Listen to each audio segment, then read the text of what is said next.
You wrote that you're a liberal on healthcare and you supported a Canadian-style system where the government acts as an insurer. Is that what you still believe in? No, I looked at that. I looked at it very seriously. I do believe, and some people don't agree with me on this, I want everyone to have coverage. I do want people to have coverage. I think that a great form could be, and I love the free market. I love the way it works, but we never had a free market. Even before Obamacare, it wasn't really free market.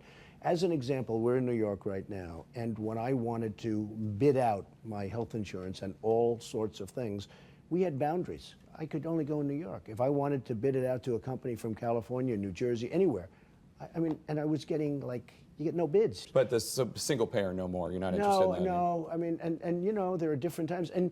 And over the years, you're going to change your attitudes. You're going to learn things, and you're going to change. And I've evolved on that issue. I've evolved on numerous issues. Let me ask you about China, because as you may or may not know, this is a Trump tie. Yes. I bought it for this interview. Oh, not only that, I mean, I buy a lot of stuff because... But as you know, they're made in China. Very beautiful tie, by the way. It's a lovely tie. Yeah. It's made in China. Correct.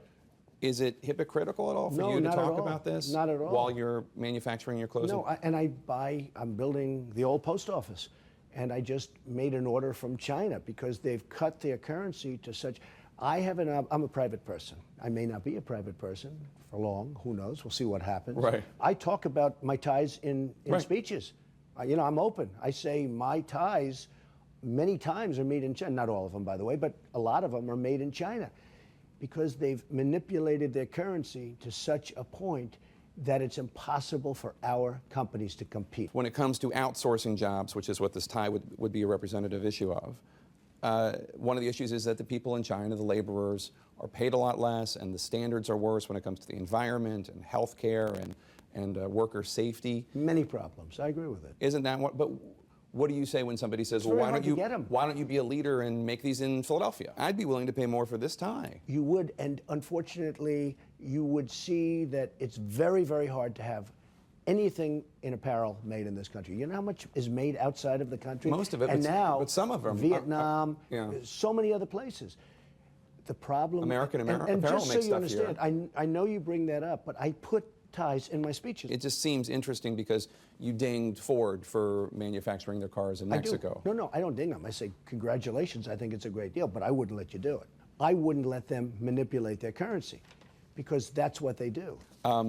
Back in 2012, you tweeted, quote, "The concept of global warming was created by and for the Chinese in order to make U.S. manufacturing non-competitive." Well, of course I'm being sarcastic, you know. I mean, I love to do That's the not to Twitter be stuff. taken seriously. No, it's a little bit serious. There's a little bit of seriousness there. Look, we are restricting our factories much more than China. I go to China. They have factories that are much more competitive. I'm not saying friendly, but they're certainly not environmentally friendly. I'm a huge believer in clean air. I'm not a huge believer in the global warming phenomenon. But the overwhelming majority of scientists say it's real and it's man-made and things are happening. Oh, there could be some man-made too. I mean, I'm not saying there's zero, but not nearly to the extent. When Obama gets up and said it's the #1 problem of our country, and if it is, why is it that we have to do and clean up our factories now, and China doesn't have to do it for another 30 or 35 years in their wonderful agreement? You know, our wonderful negotiators. They have much smarter, much better negotiators than we do. It's really as simple as that. We don't have, and that's part of the reason I'm doing this, because you're the man that wrote The Art of the Deal. I did write The Art of the Deal, in all fairness. And a lot of people, the administration hasn't read it, obviously. But we have horrible trade deals. So you would tear up NAFTA, tear up the... I think NAFTA's been a disaster. I think I think our current deals are a disaster. And I'm a free trader. The problem with free trade is you need smart people representing you. We have the greatest negotiators in the world, but we don't use them. We use political hacks and diplomats. We use the wrong people. Mexico is smart. They've out-negotiated us to a fare thee well. They're going to be the capital of automobiles pretty soon, the way they're going. I respect what they're doing. I think it's great. I like Mexico. I love the Mexican people. I do business with the Mexican people. But you have people coming through the border that are from all over, and they're bad. They're really bad.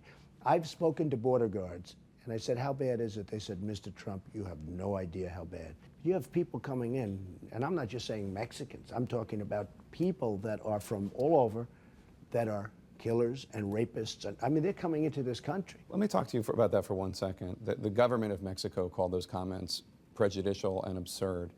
And I think that what they're objecting to is the idea that of the 11 million undocumented workers, illegal immigrants, whatever you want to call them in this country, that you're painting them with a very broad brush, rapists, criminals, when that's probably a very always small make it like- percentage. No, well, I don't think it's a small percentage. It's a lot, but it's not Mexicans necessarily. They're coming from all over. You talked about building a wall and having Mexico pay for it. Yeah. How exactly are you going to get Mexico to pay for it? Look, Mexico has not treated us well. Mexico treats us as though we are stupid people, which of course our leaders are. I don't blame Mexico. China's even worse. But how do you force a country to build a wall? You force them because we give Mexico a fortune. Mexico makes a fortune because of us. A wall is a tiny little peanut compared to the kind of So money. you would cut off business or impose tariffs unless they built the wall? I would do something very severe unless they contributed or gave us the money to build the wall. I'd build it. I'd build it very nicely. I'm very good at building things. Can we talk about ISIS for 1 second? Yes. I think you said that you want to bomb the oil fields in Iraq Yes. to take on ISIS? The only way you're going to beat them is that. You know why they're rich? Because they have the oil. Now, if you remember, They have the oil in Syria, though. they have some oil in Iraq. There's a refinery that they're fighting with the Iraqis over. They're fighting, and they're going to get it. Fighting with Iraq, they're going to get it. One of the Iraqis will throw up their arms, they'll leave, and you know they have. It's just one of those. But I don't think the government of Iraq would want us to bomb their oil fields. The government of Iraq, there is no government in Iraq. The so-called government of Iraq went to Iran to meet with Iran. Iran is going to take over Iraq. That's as simple as that, okay? As simple as that. I don't know that Iraq, the government of Iraq, or whatever you want to call them, would support our bombing the oil fields in Iraq. Who cares? Okay. I don't care about the government of Iraq. They're corrupt. The government of Iraq is totally corrupt. Who cares? Let me ask you about a few social issues, just Okay. because they haven't been issues you've been talking about for several years. I know you're opposed to abortion. Right. I'm pro-choice. You're pro-choice or pro-life? I'm pro-life, I'm sorry. Pro-life. So how important is that issue to you now when President Trump picks Supreme Court justices? Would that be a litmus test? It is. Look, you have a lot of pro-choice people out there, but that is an issue. It's very interesting because in terms of polling, the pro-choice is actually going down a little bit. You know, it's very interesting. Let's talk about same-sex marriage. You said a few years ago that you were evolving on that issue. Where are you? I'm traditional marriage. It is changing rapidly. But what do you say to a lesbian who's married or a gay man who's married who says, Donald Trump, what's traditional about being married 3 times? Well, they have a very good point. But, you know, I've been a very hard-working person. I have a great marriage. I have a great wife now. And my 2 wives were very good. And I don't blame them. But I was working, maybe like you, 22 hours a day. I'm not asking you to explain your divorces. No, I know. But, No, I'm just saying I blame myself because my business was so powerful for me. I don't know if that's a good thing or a bad thing. But what do you say to a lesbian or a gay man who are married and say... I really don't say anything. I mean, Okay. I'm just, Jake, I'm for traditional marriage.